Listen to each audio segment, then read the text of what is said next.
kita nanti akan ada opening speech dari Ibu Diah Darmayanti, PhD OD. Kemudian akan dilanjutkan opening speech dari Bapak Tantra Pratama. Kemudian kita nanti akan langsung beralih untuk moderator, yaitu Bapak Andri Ilmawan Karif yang akan membawakan yang akan memandu acara penyampaian materi.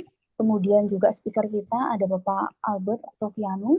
Kemudian dilanjutkan untuk sesi Q&A dan juga closing discussion akan dipandu oleh Bapak Andri Ilmawan Karif kembali. Dan terakhir nanti akan ada sesi foto bersama sebelum kita akhiri acara kita malam hari ini. Baik, langsung saja. Yang pertama ada opening speech dari Ibu Diah Damayanti, PhDOD. Kepada Bu Diah, waktu dan forum saya persilakan. Ya, selamat malam Bapak Ibu semua. Selamat malam Pak Tantra, Pak Albert, Pak Andri, dan para peserta acara Meet with Member kita yang kedua malam hari ini. Terima kasih buat partisipasinya. Ini acara kita memang biasanya semakin banyak peserta setelah jamnya berjalan semakin malam. Nah, jadi kita akan aktifkan aktivitas kegiatan online memang untuk bisa berkenalan dengan para member kita di EODIP. Satu persatu akan saling sharing terkait dengan topik-topik yang up to date dan masih menjadi trending harusnya ya.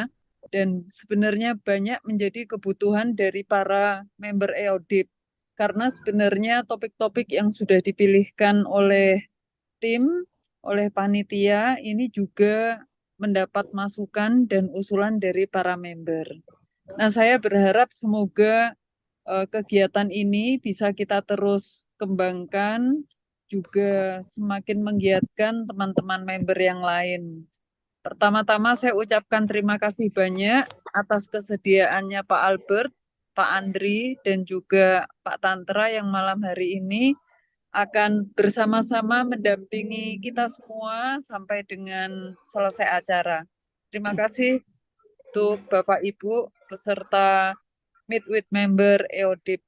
Selamat malam. Iya, terima kasih Bu Diah. Selanjutnya saya persilakan kepada Bapak Tantra Pratama. Terima kasih Mbak Levi. Assalamualaikum warahmatullahi wabarakatuh. Salam sejahtera untuk kita semua. Satu kehormatan bagi saya kali ini bisa membuka ya dengan Bu Diah. Yang pertama-tama saya ucapkan yang terhormat Bu Diah Darmayanti. Kemudian yang saya hormati Pak Albert, luar biasa. Hari ini harapannya, bimbingannya, pengalamannya, experience-nya dari rekan-rekan IDP ya, yang jangan kita sia-siakan waktu berharga kita ini. Karena kalau dari passwordnya tadi saya lihat untuk bergabung ini Unity ya, bagaimana kita bersatu nih, berkolaborasi. Nah, disinilah kesempatan kita dari lintas bidang, lintas experience, lintas ya berbagai macam yang kita lihat sekarang ya. Saya mungkin backgroundnya lebih ke engineer sebenarnya Pak Albert, tapi saya senang bisa bergabung dengan dan berbagi dengan teman-teman sebelum-sebelumnya. Ini saya ingin dapat banyak nih ilmu dari Pak Albert yang tentunya dia udah senior kita Bapak-Bapak. Dari member kita kurang lebih sekarang 300 dan terus berkembang dari setiap bulan yang dilakukan Budia, bimbingan kepada para peserta ya, peserta kita ya sebagai orang yang benar-benar ingin menjadi practitioner di OD. Mudah-mudahan akan berikan kesempatan kita untuk sama-sama berkolaborasi dan memajukan IDP tentunya. Baik, ini dari saya sebagai pembukaan. Mudah-mudahan sesi emas kita di hari Kamis ini dapat dimanfaatkan dan kita berharap Pak Albert dapat membimbing dan membantu kami. Saya kembalikan Mbak Levi, terima kasih. Assalamualaikum warahmatullahi wabarakatuh. Waalaikumsalam warahmatullahi wabarakatuh. Baik, terima kasih Pak Tantra. Selanjutnya untuk forum saya berikan kepada Pak Andri untuk memimpin diskusi di malam hari ini. Silakan Pak Andri. Baik, terima kasih Mbak Levi. Selamat malam Bapak Ibu member IODIP. Selamat malam Ibu Dia dan Pak Tantra. Mohon izin. Selamat malam. Baik, selamat datang di kegiatan kita Meet with Member IODIP yang kedua ya, dengan topik hari ini adalah HR from Operational Management Perspective. Bersama kita di sini sudah ada seorang expert, yaitu Bapak Albert Octavianus, yang akan mengulas mengenai HR dari sisi operational management. Jadi bagaimanakah HR dari sisi perspektif operational management, seperti itu ya. Jadi ini akan lebih banyak dibahas. Nah, mungkin sekilas saya akan perkenalkan dari pembicara kita malam ini. Pak Albert Octavianus, atau disebut Pak Okto ya, adalah Human Capital Advisory Lead of Allied Solutions Indonesia, sebuah perusahaan yang menyediakan layanan untuk membantu human capital solution. Jadi memberikan solusi-solusi terkait dengan human capital. Nah, di malam ini akan dibahas gitu ya, dipaparkan bagaimana HR dari sisi perspektif operational management. Karena biasanya kan sering terjadi gitu ya di beberapa perusahaan atau di beberapa tempat di mana HR punya view-nya sendiri, kemudian manajemen punya view-nya sendiri. Di mana kadang gitu ya, kadang keduanya agak ada bersinggungan dan quote and quote gitu, jadi menegang dan memanas. Nah, bagaimanakah HR dari sisi operational management di malam ini akan dibahas, dipaparkan agar kita memiliki pandangan mengenai HR dari sisi operational management, sehingga pada sebagai seorang IODIP atau member IODIP kita jadi lebih luas mengetahuinya bagaimanakah operational HR dari sisi manajemen operations. Kita langsung saja, tidak perlu berpanjang lebar, saya serahkan waktu dan forum pada Pak Albert Octavianus. Silakan Pak Octo. Ya, terima kasih Pak Andri. Juga terima kasih kepada IODP dan juga Bu Dia dan Pak Tantra di pembukaannya. Menarik Pak Tantra karena background engineer, kebetulan sama dengan saya, maka kita bisa sharing mengenai ini. Semoga bermanfaat ya. Oke, saya akan share screen dulu ya untuk rekan-rekan.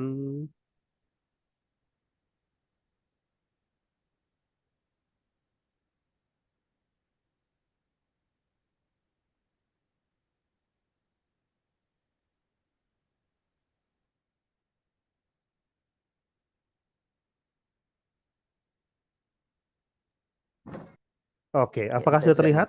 Sudah ya? Sudah, Siap. Pak. Silakan. Oke, seperti tadi sudah di-mention bahwa kita hari ini, saya mau sharing mengenai bagaimana sih HR dipandang dari sisi operation management dan juga bahkan sebaliknya, vice versa. Tapi bagaimana mereka bisa berkolaborasi. Karena itulah saya memberikan tanda X di sini kan. Biasa sekarang fashion zaman now itu kan udah pakai X ya untuk collaboration ya gitu ya. So, jadi yang tadi Mas Andri bilang misalnya saling bertegang itu, moga-moga setelah sharing ini bisa tidak terlalu tegang lagi ya. Bisa saling kolaborasi. Gitu. Ya, again singkat aja tadi perkenalan, bisa panggil saya, bisa Okto, lebih mudah biasanya. Saya jadi SC Advisory Lead di Light Solutions, tapi sebelumnya memang saya ada pengalaman juga selain di consultant, saya juga di from the user side dari corporate. Nah, kemudian yes, tadi Light Solution Indonesia provides human capital solutions, tidak hanya secara solutionnya tidak hanya secara advisory, tapi juga kita membantu implementasi untuk beberapa prinsipal HRIS kita seperti Workday, kemudian SuccessFactors atau Oracle gitu. Dan kita juga fokus nanti area advisory kita yang memang akan dikaitkan dengan health, wealth, and work. Oke. Nah, silakan nanti ya, please link to me. Kita bantu seperti yang Pak Tata bilang, networking di IODP. Silakan connect ke saya nanti di LinkedIn. Nah, kita langsung masuk aja nih ya ke dalam topik kita sharing hari ini. Jadi backgroundnya pada saat itu saya ingat banget kayaknya ada chat di WhatsApp grup kita di IODP ya mengenai seingat saya waktu itu HSE misalnya atau ergonomics saya. Nah, dan saya langsung tertrigger. Kenapa? Karena pada saat bahas ergonomics itu salah satu topik yang bagi saya pada saat zaman saya kuliah dulu di industri sebagai seorang industrial engineer itu topik yang menarik sekali. Jadi kenapa menarik? Karena topiknya itu gampang-gampang susah mengenai ergonomi. Gampangnya adalah karena kita bisa bereksperimen terhadap diri kita sendiri as a human, ya kan, bentuk badan manusia yang ergonomi itu. Tapi susahnya adalah untuk memperhitungkan yang bagus untuk kita apa. yang paling optimum. Kenapa? Karena ergonomi itu kan pada saat dibahas itu bagaimana membuat suatu solusi agar memudahkan manusia itu bekerja dari segi physical workstation-nya, ya kan, area sekitarnya. Gitu. Nah, dari situlah berkembang diskusinya, kemudian ada Pak Ari juga mention, kemudian ada beberapa member yang saling interaksi, dan akhirnya ya udah kita bahas aja sekalian di acara member-member ini. Dan thankfully akhir kejadian. Sekarang yang saya mau sharing. Nah, tapi di luar dari masalah ergonomi tadi, eh, karena saya sekarang akhirnya masuk ke area HR space, jadi backgroundnya itu adalah saya mention adalah nggak cuma hanya di IDP, nggak cuma hanya di OD saja, area OD, tapi juga dari area HR keseluruhan. Kalau saya mungkin rekan-rekan sini ada beberapa juga yang I'm sure sudah atau pernah mengikuti beberapa seminar, webinar HR atau event HR di setahun ini, bahkan mungkin dari tahun lalu, itu ada semacam tren yang kedepannya mention bahwa oh HR itu tidak akan menjadi milik orang HR saja atau tidak akan menjadi area HR aja. Ya, jadi kita dulu sempat mention atau sempat tahu mungkin ada beberapa training atau upskilling yang misal HR for non HR atau contoh misalnya ada juga yang lain finance for non finance. Nah, saya mau mention bahwa background sekarang ini adalah bagaimana dengan HR yang bukan HR. Ya, memang agak membingungkan sih, tapi ya itu maksud saya adalah HR yang bukan HR. Kenapa? Karena ada beberapa disiplin lain atau function lain di satu organisasi itu ternyata juga deals dengan people. Contoh ekonomi tadi yang kita bahas di WhatsApp group. Ketika kita sudah membahas ekonomi, itu membahas people, orang yang untuk bekerja. Tapi dari sisi yang mungkin lebih ke arah industrial engineer atau bahkan operation management untuk ekonomi tadi. Karena dia akan berhubungan dengan workstation, dengan layout, dengan line balancing dan sebagainya, saling bersatu. Tapi ujung-ujungnya people, how people can work in a more comfortable area so they can be more productive, jadi lebih produktif. Nah, itulah jadi tadi saya bilang yang tadi kenapa collaboration ya dengan multiple function dan disiplin organizations. Nah, ini sudah tidak bisa dihindari lagi. Bahkan I think menurut saya sudah sebelum COVID saja sudah mulai trennya mengarah ke sana. Ya, apalagi ntar misalnya ada yang di WhatsApp group kita juga sempat membahas beberapa AI gitu kan. Nah, bagaimana sih antara boundaries antar disiplin sini, antara function negosiasi across HR, across organization, tidak hanya HR, itu semakin blur, ya kan, boundariesnya, dan ujung-ujungnya fokusnya bagaimana bisa membantu human atau people dalam organisasi itu bekerja lebih produktif dengan goals agar bisnis performance kita sustainable. Ya, tidak hanya optimum naik, tapi sustainable juga. Nah, disitulah yang asal muasal saya ingin sharing backgroundnya seperti itu. Oke, next. Again, baik lagi singkat, kenapa saya bisa membahas masalah ini? Karena beberapa hal yang cross functional ini atau cross boundariesnya ini sangat erat dengan my journey sampai di HR. Saya sebagai waktu industrial engineer waktu zaman saya satu, kemudian sebenarnya awal-awal karir saya tertarik untuk mendalami marketing sebenarnya. Jadi pada saat saya S2 saya ambil bisnis management, udah tarik, oh marketing kayak oke juga. Tapi pas sudah mulai masuk ke salah satu multinational company di dalam change management, yang interestingly change management di bawah IT pada saat itu, karena banyak implementasi IT, ERP terutama, sampai akhirnya kemudian tetap di change management, tapi masuk ke ranah OD, kemudian melakukan business process improvement dan sebagainya, sampai akhirnya masuk ke area HR, jadi HR consulting, sampai sekarang masih di area HR. So that's yang my journey in short. Kenapa sih saya membahas ini? Sorry. Tapi kedepannya adalah saya nggak tahu. Nah, makanya karena HR itu makin blur kan. Jadi apakah itu masih HR atau enggak namanya gitu ya. Nah, jadi itu non tradisional, my journey. Sorry. Dan that's bagaimana saya belajar mengenai operation management juga gitu. Oke, nextnya. Sebentar ya.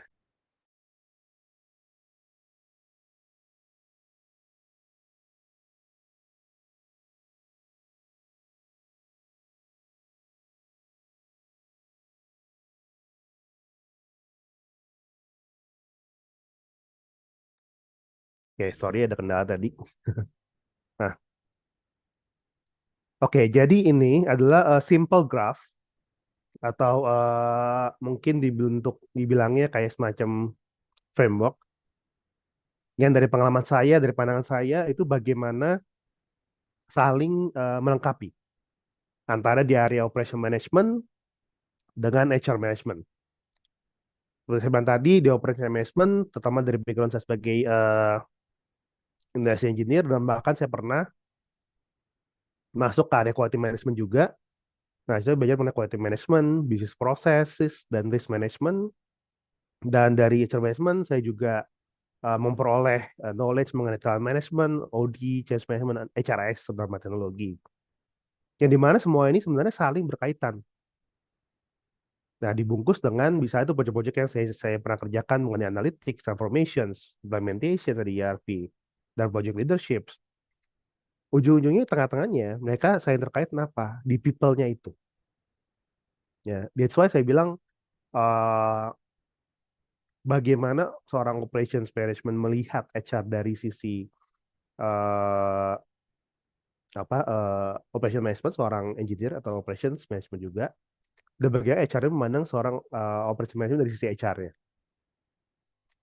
Dan menarik tadi Mas Andri bilang bahwa yes, ada yang kadang-kadang suka bersih tegang, itu nggak saya ngalamin banget. Ntar saya kasih lihat contoh business case-nya in real life seperti apa.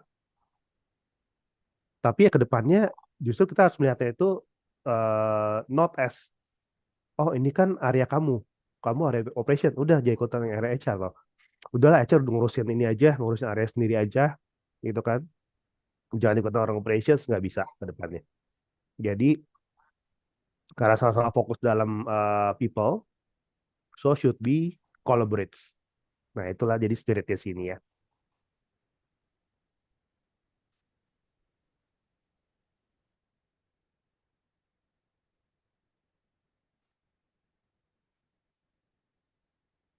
Maaf saya sering stop karena lagi tenggorokan lagi agak nggak enak ya, lagi musim nih. Oke, nextnya.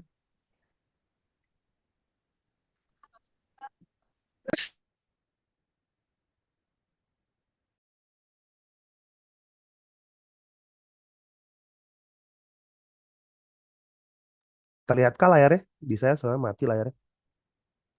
Di saya terlihat, Pak Oke, Albert. siap. Iya.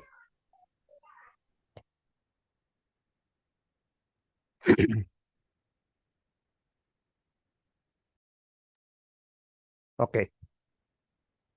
Nah, ini adalah case yang saya bicarakan tadi, bagaimana area operation management bisa kerjasama dengan HR. Gitu. Jadi tidak hanya di ini kejadian pada saat saya awal bekerja di multinational company tadi, di perusahaan manufacturing, dan juga ada upstream dan downstreamnya. Ya, jadi ini saya beberapa case yang saya bawa di sini, saya ambil dari zaman memang saya bekerja sebagai di corporate ya, bukan sebagai konsultannya dulu, gitu kan, bukan sebagai orang luarnya, tapi orang dalamnya juga. Gitu. Nah, di situ terlihat ya, tujuan akhir pada saat itu adalah ingin mencapai High Performance Organization atau HPO. Ini saya bahas dari Y-nya dulu ya, dari paling kanan dulu sini nih. Gitu. Kemudian dari HPO tadi, akhirnya kalau kita mundur, di-create lah di perusahaan itu satu tim khusus namanya OPP, Organization People Productivity. Di mana OPP itu menggunakan berbagai macam disiplin untuk mencapai namanya dibilang People Productivity. Yaitu ada OD, ada WLA, Workload Analysis, ada HSE, untuk safety, environment, dan health.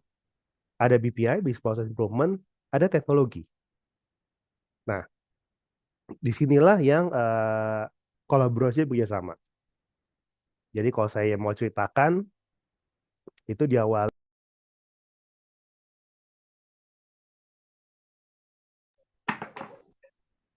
Mohon maaf Pak Albert, suaranya hilang di saya. Apakah di Bapak Ibu semuanya sama? Iya, sama Pak Andri.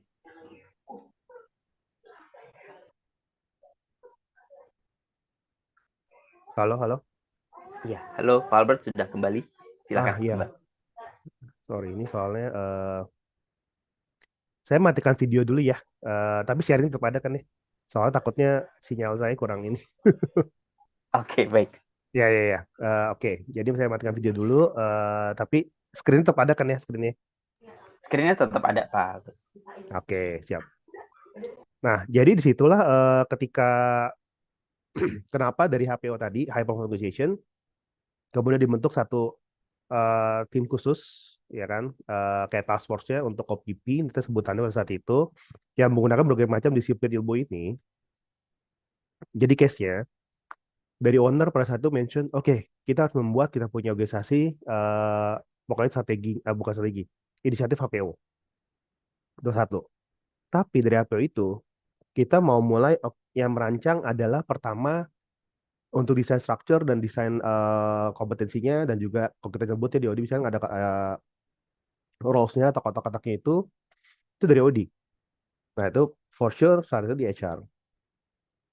Tapi kemudian untuk mengisi OD itu setelah di mapping kompetensi, kita tahu dari mana orang-orang dalamnya yang nanti bisa untuk mengisinya, apakah memang layak atau tidak.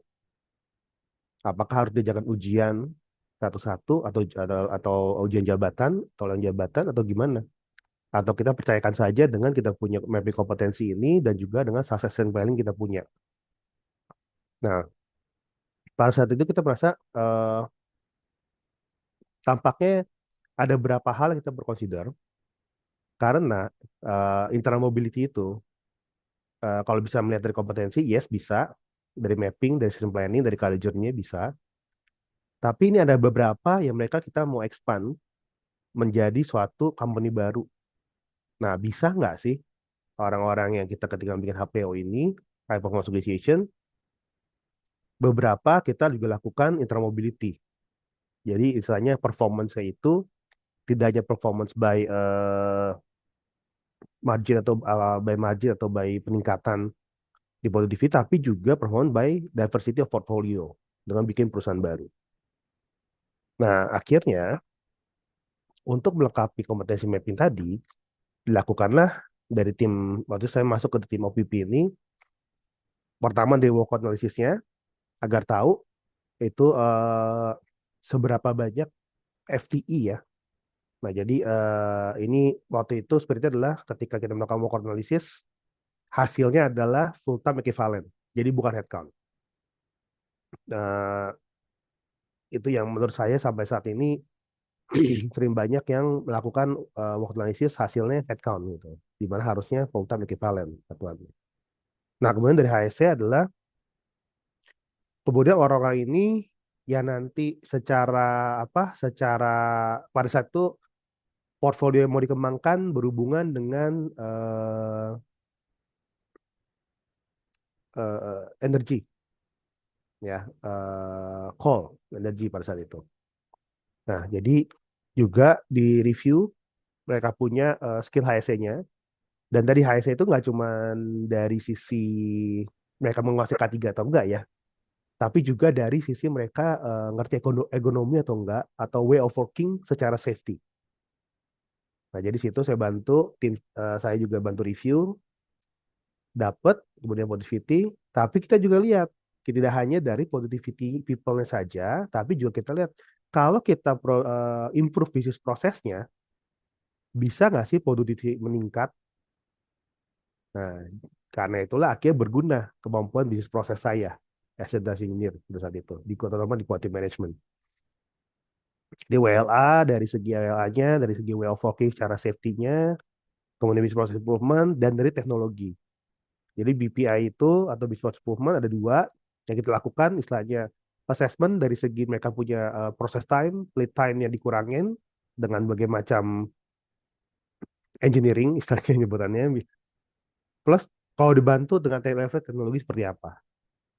Nah, gabungan semua ini, kalau kita kan tadi kita start dengan goals-nya apa, ini mundur. Nah, tapi ini setelah gabungan semua ini, masuklah menjadi, again, report dari OPP, Organization Productivity ini, sampai menjadi ke High Performance Organization, eh, yang kemudian diterapkan di 1, 2, 4 bisnis usaha plus yang portfolio yang baru pada saat itu. Nah, akhirnya sampai sekarang, eh, apa TBK portfolio barunya kalau nggak salah ya.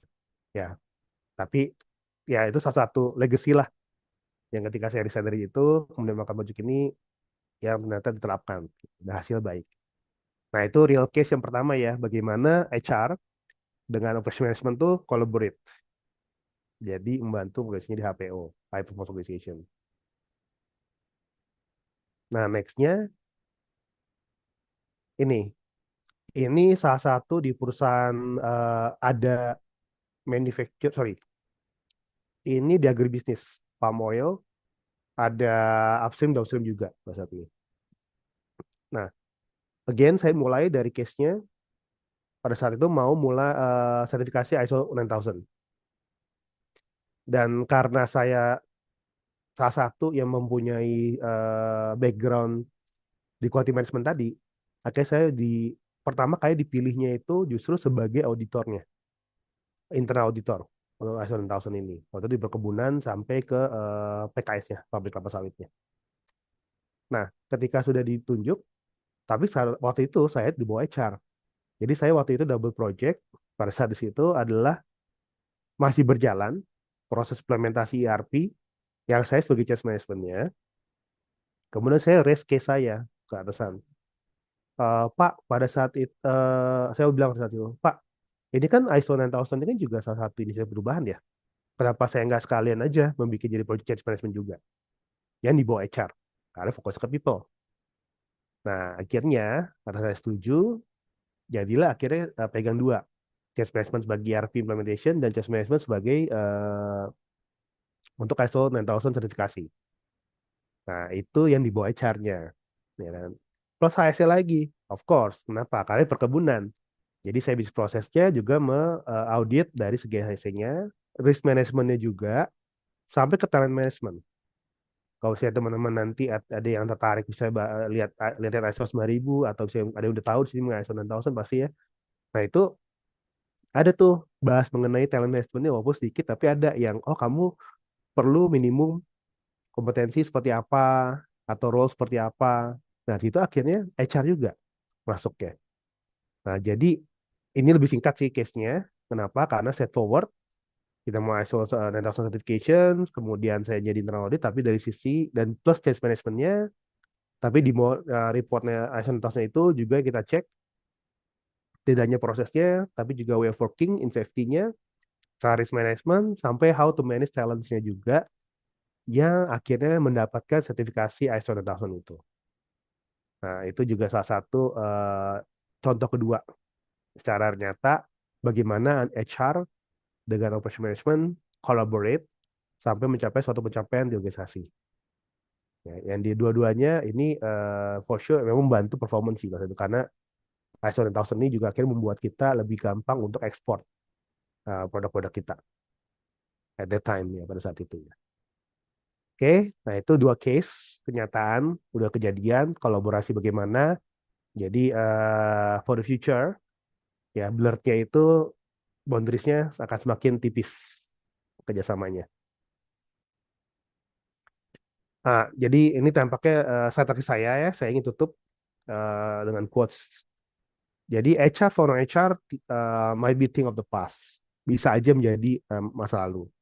Karena lines-nya, boundariesnya itu semakin blur di future kita. Jadi seorang HR menjadi seorang HR leader itu berarti akan menjadi seorang business leader juga. Dan hopefully itu yang nanti kita di IDP ini, by Gaudi juga bisa mencapai hal itu dan bisa menelurkan juga business leaders yang bisa berkontribusi ya terhadap pengembangan organisasi di Indonesia ini atau Workforce Indonesia.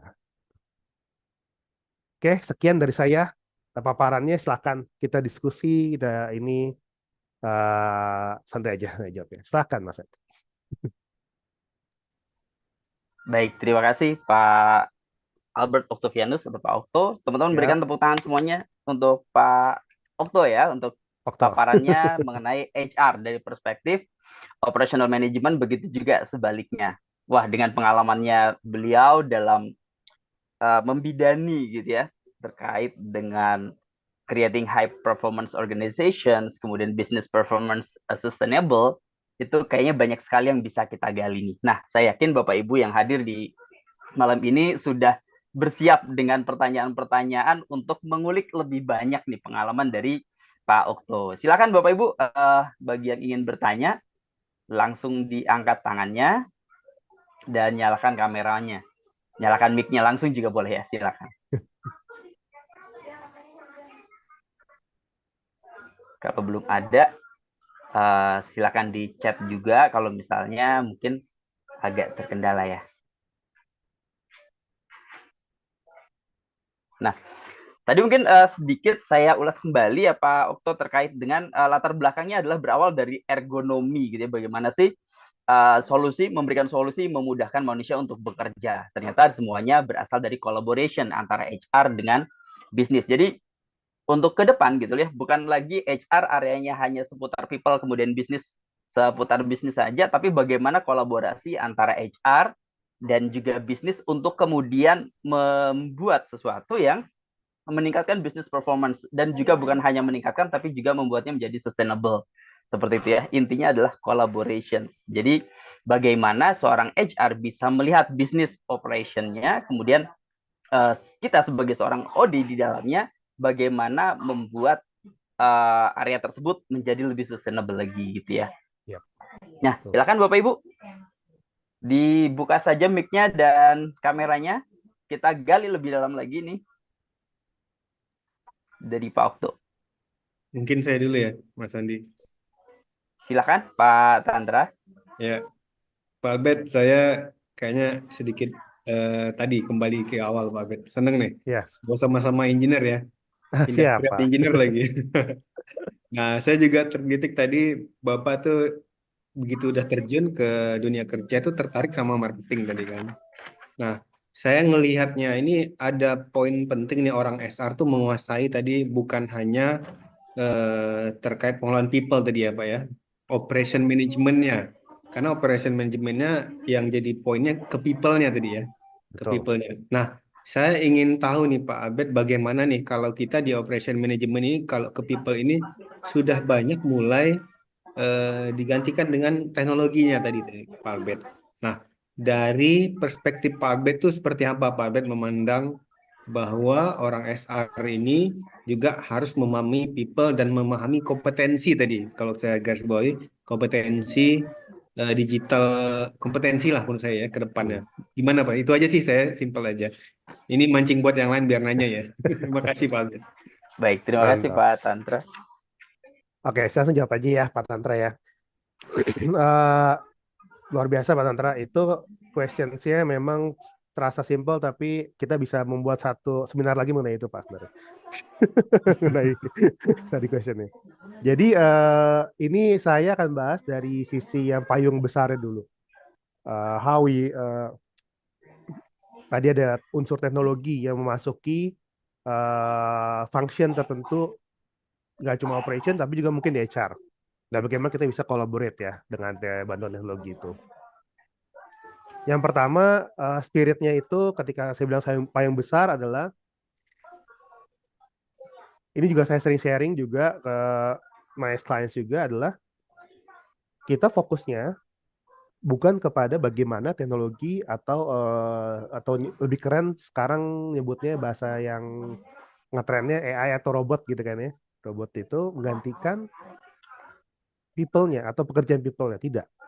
Tapi kita adalah justru memfokuskan bagaimana kita bekerja dengan si teknologi. How people work with technology. mungkin udah banyak teman-teman di IDP dengar bahwa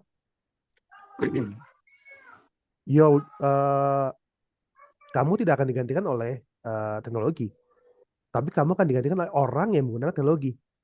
Nah, jadi spiritnya di situ sebenarnya.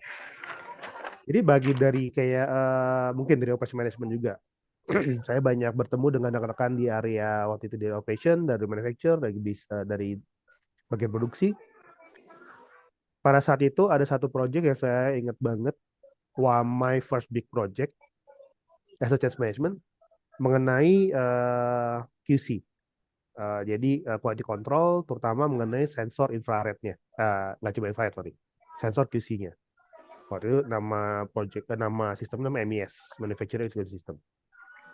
Nah, kenapa saya bilang itu menarik dan saya bersyukur juga karena lumayan tough projectnya, tapi saya bersyukur dapat project itu karena saya bisa melihat bagaimana reaksi orang-orang yang tadi di bagian QC yang merupakan tugas mereka untuk membantu optimalisasi mesin dan minimumkan defect, itu mereka akan resistance. Tapi resistance-nya itu tidak terlihat. Cuma resistance-nya itu lebih ke arah mereka bukannya ya tadi ya tidak langsung terang-terangan, tapi seakan-akan kayak memperlambat proyeknya gitu. Tidak sampai sabotase, tapi memperlambat adopsinya gitu. Nah, jadi akhirnya diturunkanlah waktu itu saya ingat banget udah sampai 3 kali ganti change management-nya di situ.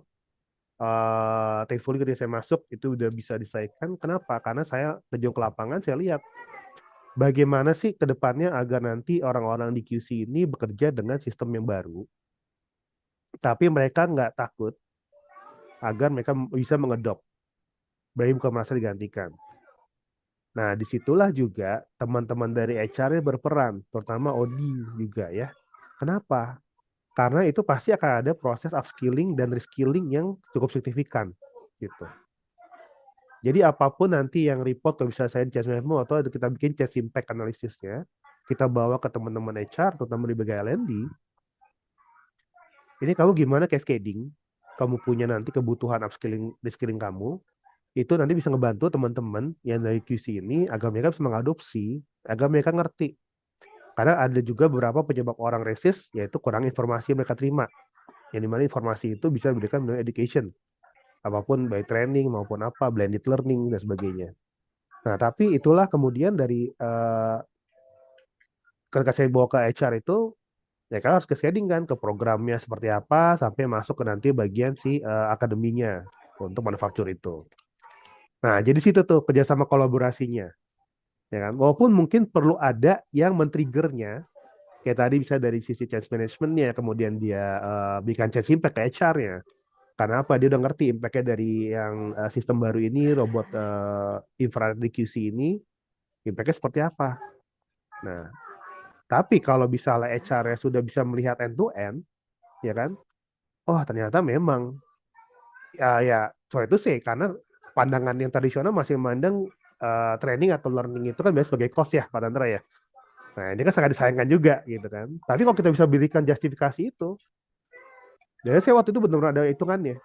Kalau kamu bisa meningkatkan upskilling mereka dan project ini berhasil, you will get around like $1.2 million per year. Dan itu ada hitungannya. Gitu loh. Nah, itu yang waktu itu benar, Pak. Industri engineer saya bekerja karena saya ngitung cost-nya. Walaupun saya bukan finance, tapi saya ngitung dari total cost of ownership gitu kan. Bukan dari sisi HR-nya, karena saya waktu saat itu belum dibawa HR, tapi berkaitan dengan HR kerjaannya. Nah, itu Pak Tantra, semoga bisa menjawab ya. Jadi, how bisa itu? Baik, terima kasih Pak Okto. Yap. Terima kasih Pak Tantra. Menarik sekali ya petikan dari yang disampaikan oleh Pak Albert tadi.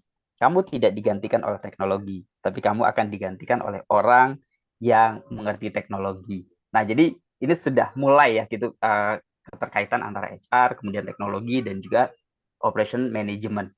Mulai kelihatan sekali ya teman-teman bagaimana hubungannya antara HR kemudian juga dengan melihatnya dari sisi operational management yang dikaitkan dengan teknologi gitu. Jadi semuanya berkolaborasi ya intinya. Oke, Saya buka lagi pertanyaan berikutnya dari Bapak Ibu semuanya yang hadir di malam ini. Untuk yang baru masuk, saya ucapkan selamat datang di kegiatan kita Meet with Member IODIP. Silakan. Dari Pak Hikmat, raise hand, Pak Andri.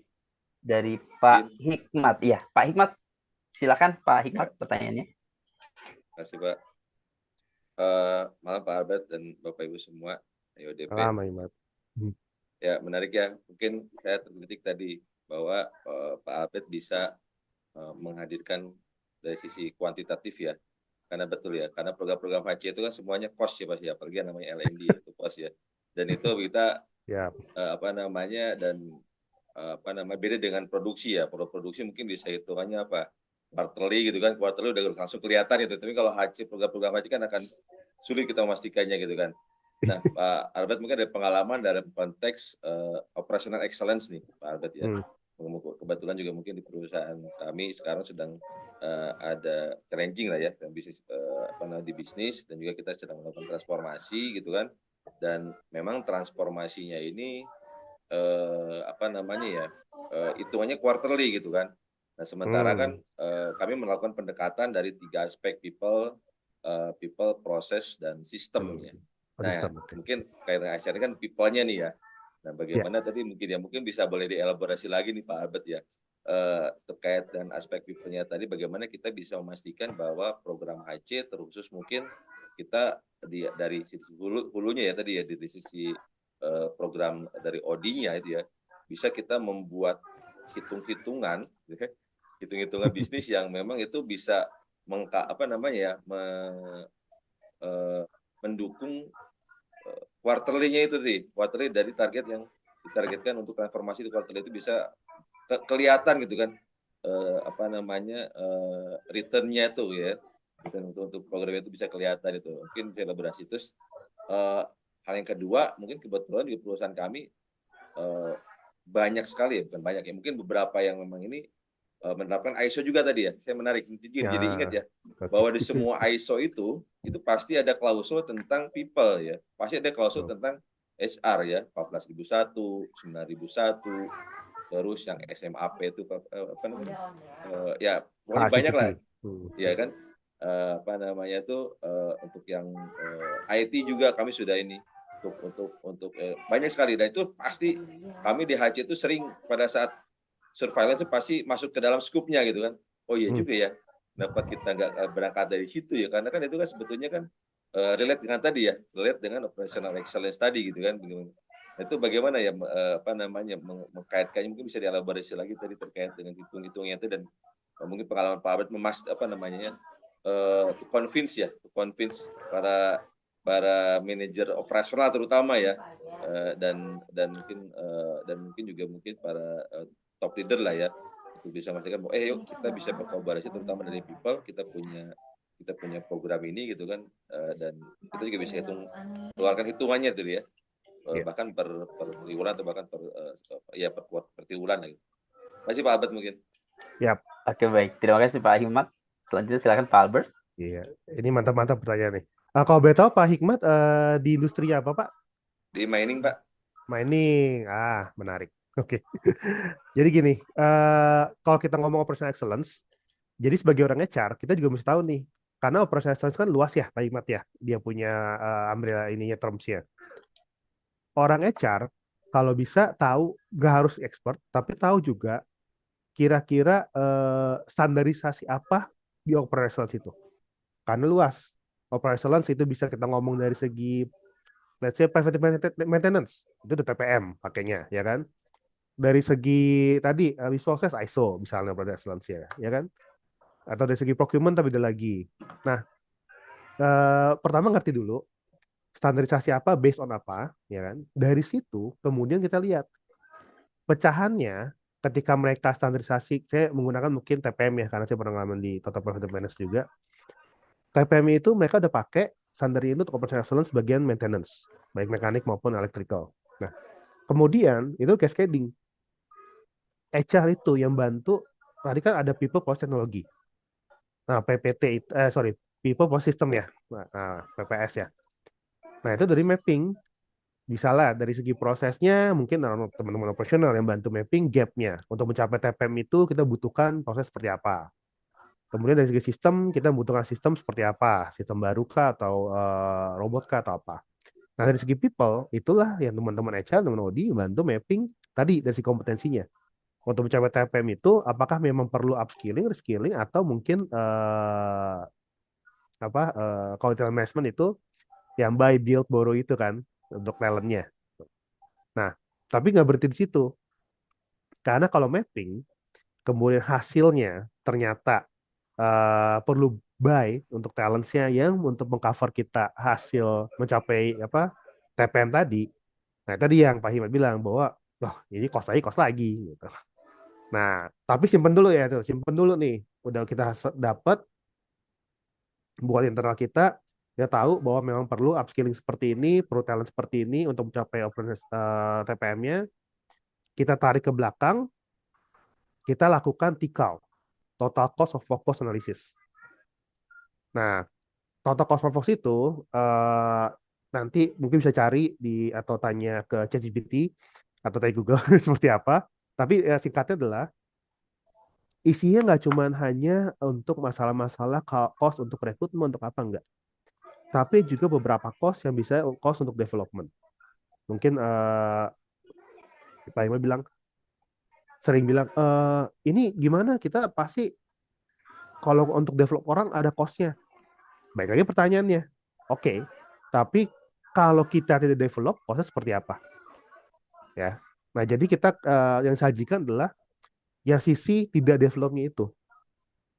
Jadi bukan kita bilang, oh kalau misalnya kamu untuk mendevelop orang perlu cost gini, tapi kalau tidak mendevelop, kita compare-nya benchmark-nya, kalau tidak develop seperti ini.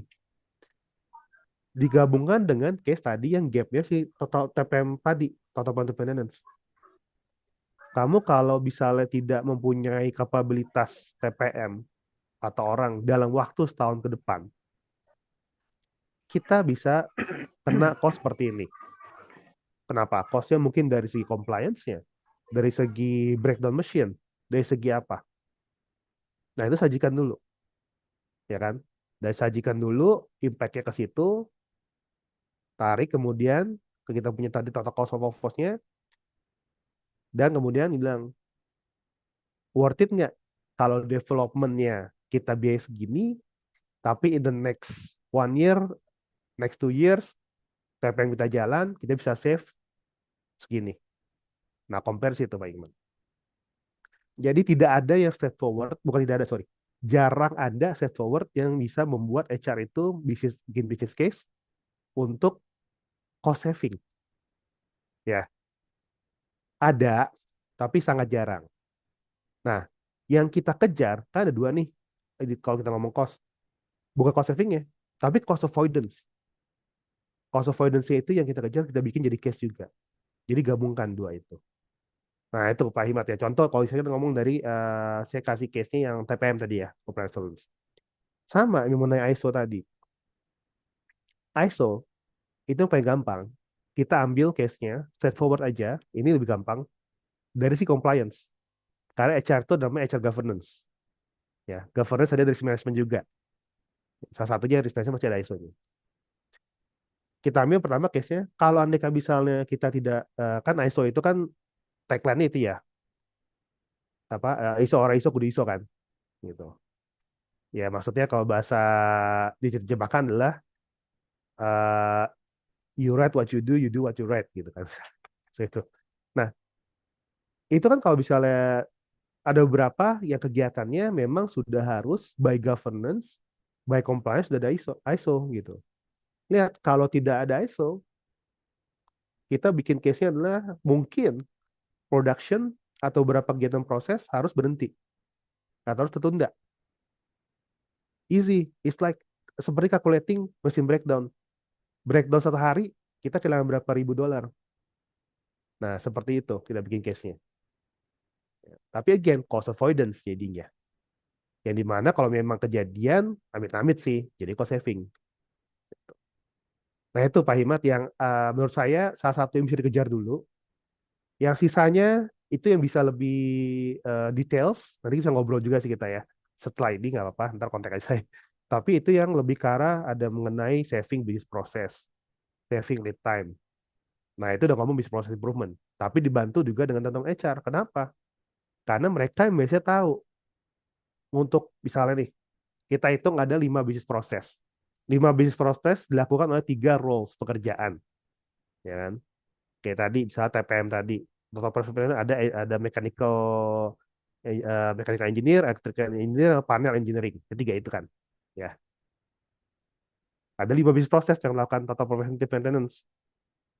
Tapi kita tahu bahwa yang perlu develop atau yang paling penting pada saat ini adalah si electrical engineering. Yang duanya itu. Pakai pembobotan. Jadi kita fokusnya kemana? Jadi bikin heat map. Gitu loh. Prioritas kita yang mana? Nah, disitulah nanti jadi kita tidak bilang, oh tiga-tiga develop. Enggak, kita fokusnya dulu. Jadi quick win-nya kita buat HR gitu. Baik, jadi ketika meyakinkan director kayak, ini quick win kita loh. Ya udahlah, kalau kamu nggak mau approve yang tiga-tiganya ini untuk develop, satu dulu deh quick win kita. Ya biasanya tuh memudahkan sih.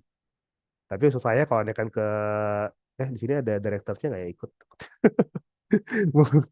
Meyakinkan DOD, sajikan dulu semua, ya kan?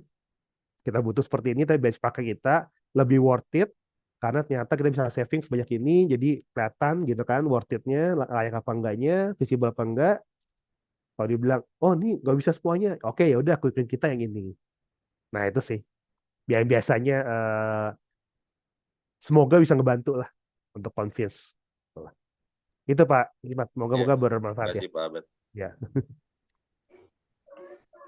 Baik, terima kasih Pak Albert dan Pak Hikmat. Jadi untuk convincing top leader, kita juga bisa berbicara dari sisi cost of avoidance-nya gitu ya. Kalau tidak dilakukan, maka kira-kira impact-nya seperti apa? Gitu ya. Kerugiannya sebanyak apa? Baik, terima kasih Pak Hikmat dan Pak Albert. Selanjutnya silakan Bapak Ibu yang sudah punya pertanyaan di dalam kepalanya.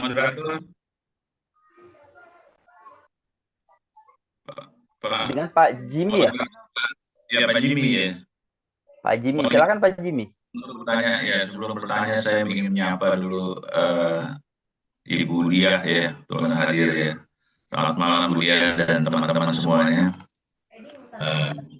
Senang sekali nih malam ini bisa ikut sharing. Jadi Pak Albert ya, ini kebetulan kan bulan-bulan begini kan bulan bagi bonus nih. Asik. Siapa? Ribu-ribu soal mencari ini apa namanya bahan-bahan gitu kan. Nanti biasanya dia mempertimbangkan sendiri kan perusahaan keluarga. Jadi kebijakan itu mereka kan para BOD owners itu kumpul kira-kira orang ini berapa gitu. Nggak ada yang data yang konkret dari masukan dari XR itu masih proses gitu. Sebelumnya. Tapi kita sudah membuat tim XR kita ini. Artinya KPI sudah ada, ya kan?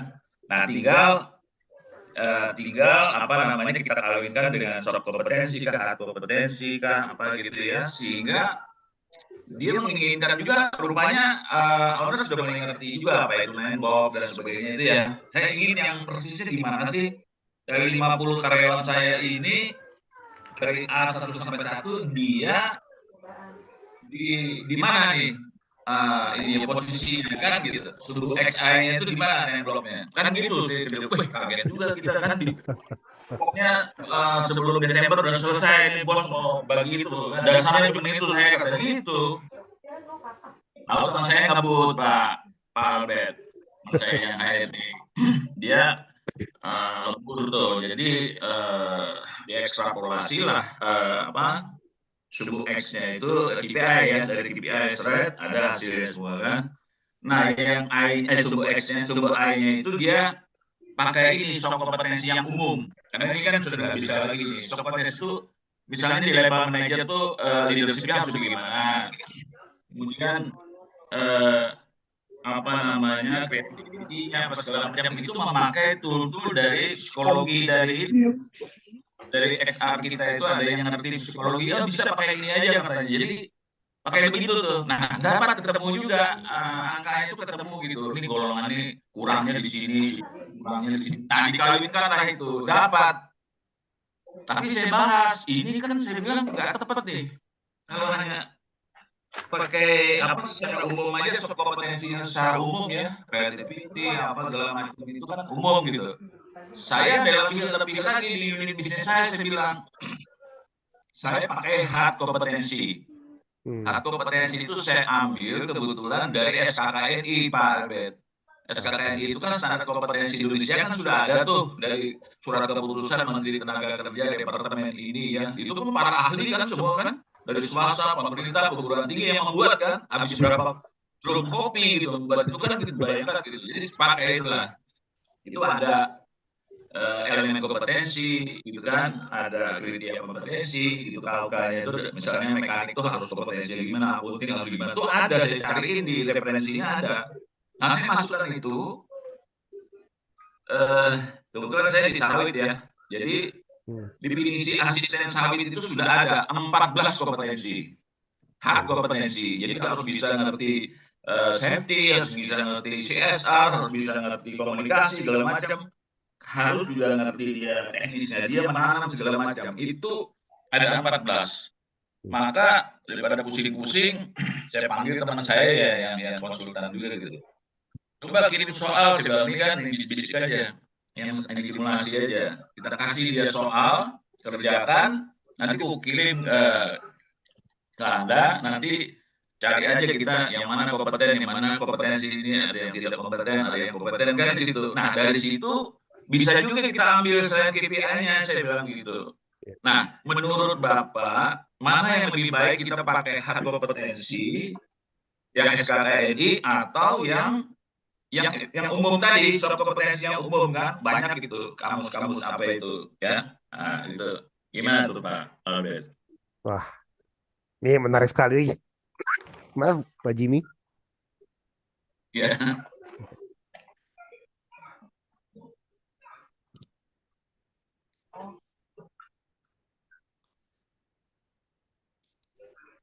Ya, Pak Albert, seperti ke mute. Ya, sorry. Tadi biasa koneksinya nggak kini, jadi saya matikan dulu. Oh ya.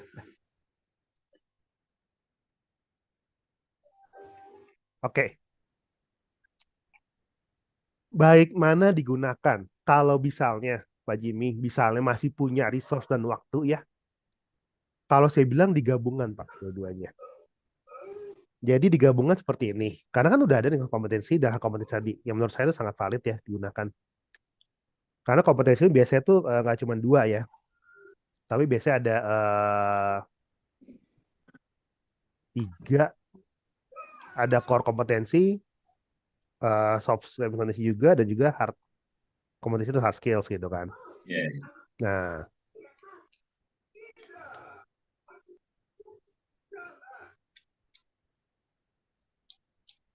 Putus. iya benar nih.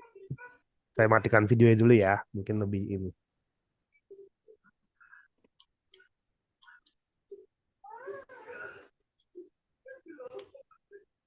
Cek. Ya. Ya, sudah jelas, Pak. Jadi itu digabungkan, Pak Jimmy, tapi jangan dibuat comparison. Cuman dibuat sebagai heat map. Dikasih pembobotan. Yeah. Ya kan? Digabungkan. Berarti kalau misalnya di sawit, atau mungkin di area tertentu, itu ada pembobotan kompetensi yang hard kompetensinya itu lebih banyak bobotnya. Yeah. Ya kan? Yang soft kompetensi lebih sedikit. Tapi ada beberapa area, misalnya di back office, yang mungkin butuhkan deals dengan teman-teman atau dengan clients di marketing. Mungkin ada beberapa yang mereka memang soal kompetensinya in terms of negotiation menjadi hard kompetensi di sana kan. Nah, itu yang perlu menjadi bobotnya lebih besar.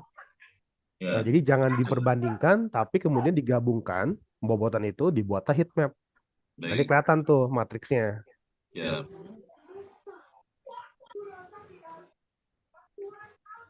Nah, itu satu, Pak. Yang berikutnya, selain tadi mapping, ini mungkin ada teman-teman sini yang udah lebih ngerti mengenai kayak bagaimana membuat critical jobs ya. Jadi pembobotannya itu digabung juga nanti dilihat, maksudnya ini jobnya itu kan tadi mau diurutkan, yang mana yang prioritas atau enggak gitu ya. Nah, dari bagaimana mereka skills-nya itu akan terpakai untuk di rencana masa depannya perusahaan atau roadmap perusahaan ke depannya gitu. Misalnya nih tadi dari kelapa sawit. Let's say waktu saya jam kelapa sawit kita ada waktu itu mau kerjasama atau mau bikin satu downstream yang menggunakan mix dengan etanol misalnya gitu kan atau dengan biodiesel. Disitulah kemudian kita mencari orang-orang yang ngerti mengenai biodiesel, Iya. ya kan? Itu skill kan. Ternyata nggak ada di perusahaan kita, Pak. Mesti di upskill.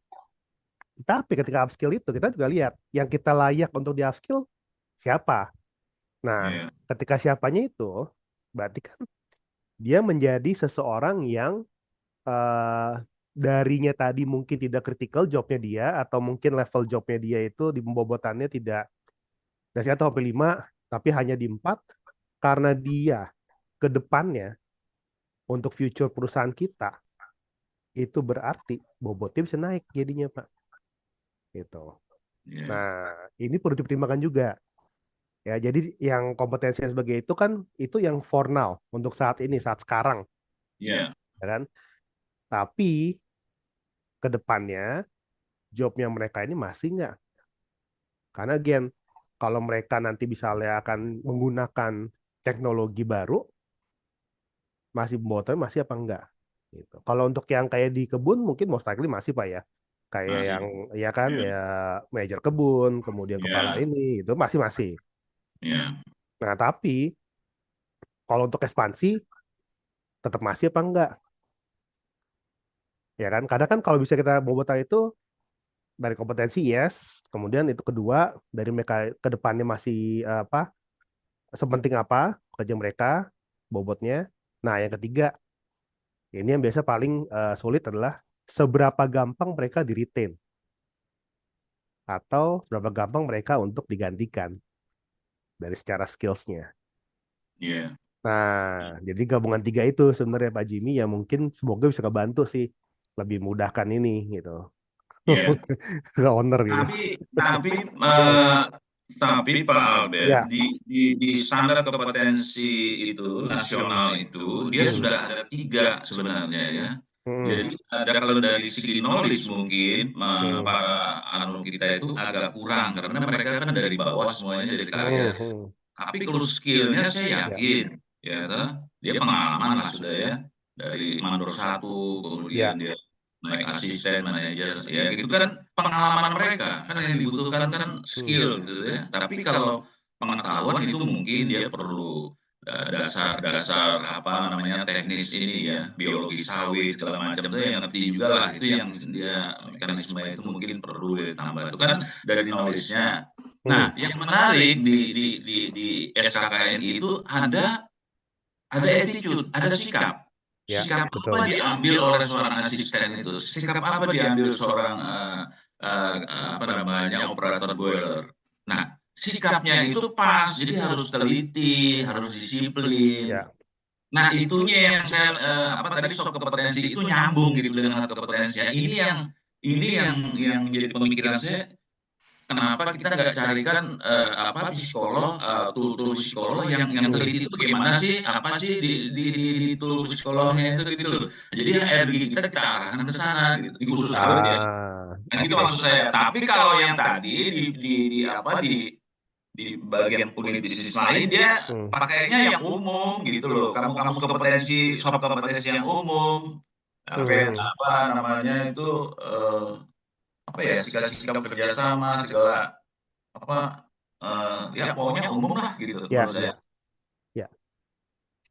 Oke, Pak Jimmy, tadi saya mention itu 3 itu sebenarnya itu adalah tools agnostic. Jadi 3 hal tadi untuk mapping itu bisa digunakan apapun nanti toolsnya Pak Jimmy atau dasar referensi kompetensi yang Pak Jimmy gunakan. Ya. Ya, jadi gini, kan kompetensi pasti ada KSA apa ya, knowledge, skill sama attitude tadi, gitu kan KSA tadi. Nah, attitude-nya itu apakah memang ya di sini banyak teman-teman psikologi pasti mungkin ada cara untuk mengukurnya. Ya. Nah, tapi kemudian baik lagi ada nggak yang nyambung dengan soft skills yang tadi Pak Jimmy mention di bagian lain, gitu. Kan berarti Ya. masing-masing bagian itu mereka ada soft skills plus hard skills. Ya, betul, Ya betul. kan, dua pasti ada kan? Betul, Nah, betul. itu yang tadi saya bilang digabung tadi. Ya, itu yang saya fokuskan. Teman jangan salah, kita ngambilnya itu harus berdasarkan hard skill-nya dulu, jabatannya itu apa gitu kan. Itu kan Betul. dari kita hasil di depan tadi Pak Albert ya, ada analisis jabatan, workload, kan ada job list, ada SOP, jadi mau kita jalankan itu kan kompetensinya kan gitu. Yes, betul banget Pak Jimmy. Nah, itulah makanya di bagian lain itulah yang mereka punya soft skill, tapi kemudian dibobotkan. Mungkin di bagian lain itu bobot soft skill, ya kan? Ya, Nah, lebih sedikit, atau betul. lebih besar. Nah, gabungin aja Pak Jimmy. Jadi biar fair. Jadi saya kayak ntar owner lihat, loh ini kenapa yang di sini kok hard skills-nya nggak diperhitungkan? Oh ada, tapi memang nggak dibutuhkan sebanyak yang di kebun, di operasional gitu. Gitu Pak Jimmy masukannya. Ya, betul. Ya. Sip. Ya, Oke.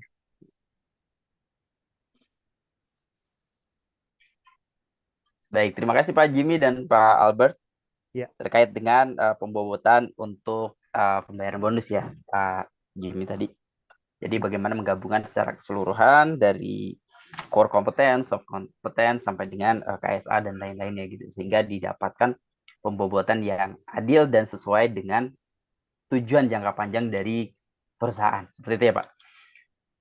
Oke, untuk selanjutnya silakan Bapak Ibu, kita masih ada waktu untuk berdiskusi di malam ini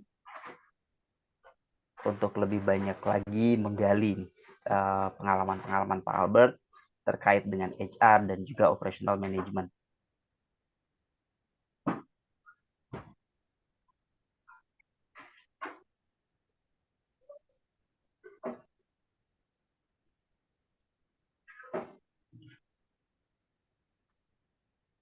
Baik, Bapak Ibu, masih ada yang ingin kita bahas atau ingin ditanyakan lebih dalam kepada Pak Albert? Silakan.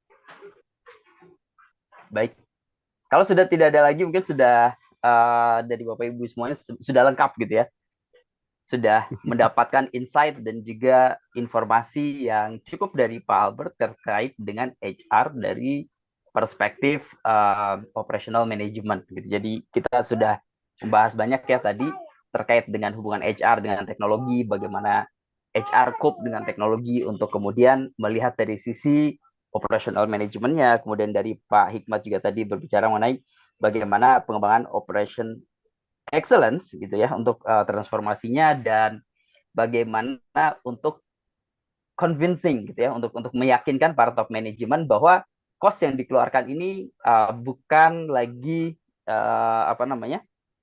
cost, bukan hanya sekedar buang-buang cost gitu ya, tapi kalau tidak dilakukan ini impact-nya akan seperti apa, maka impact-nya akan lebih besar lagi gitu ya, cost yang akan dikeluarkan.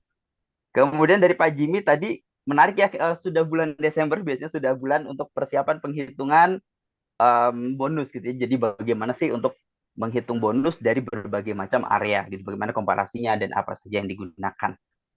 Nah, itu tadi yang sudah disampaikan oleh Pak Albert. Untuk selanjutnya silakan dari Pak Albert untuk closing statement, kan sudah tidak ada pertanyaan lagi, sepertinya sudah bisa kita akhiri ya untuk sesi diskusi di malam hari ini. Silakan Pak Albert. Baik, terima kasih Pak Andri, dan juga untuk rekan-rekan dan teman-teman di IADP. Sekali lagi terima kasih sudah hadir dan sudah mau bantu di acara sharing ini. Semoga apa yang saya sharekan bisa berguna ke depannya, dan kalau memang nanti ada mau diskusi lebih lanjut, silahkan bisa kontak ke saya langsung juga, ada di WhatsApp grup kita, saya juga ada di situ, atau kontak nanti ke pengurus IODP ya untuk menggabungkan untuk acara apa detail lebih lanjutnya kalau mau diskusi gitu. Ya, sekian, terima kasih ya semua.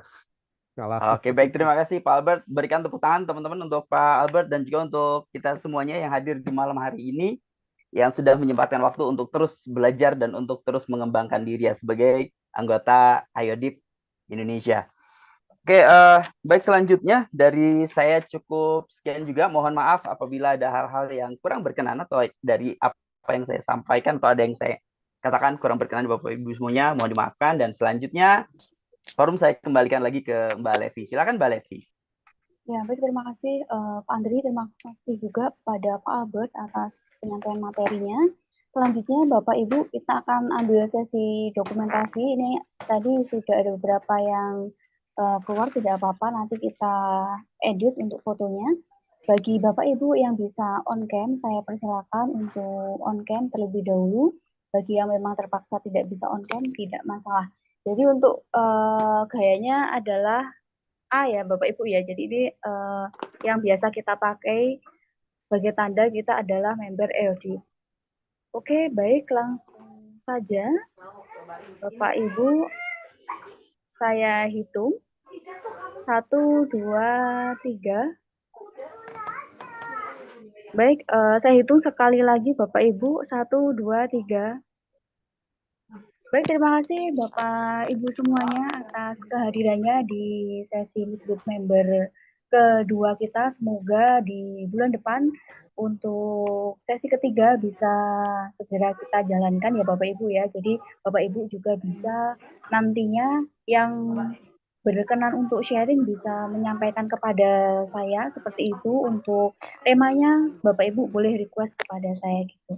Terima kasih Bapak Ibu atas partisipasinya, terutama kepada Pak Albert sebagai pemateri hari ini untuk sesi Secret Member kedua. Kita bisa akhiri. Selamat malam, selamat melanjutkan aktivitas.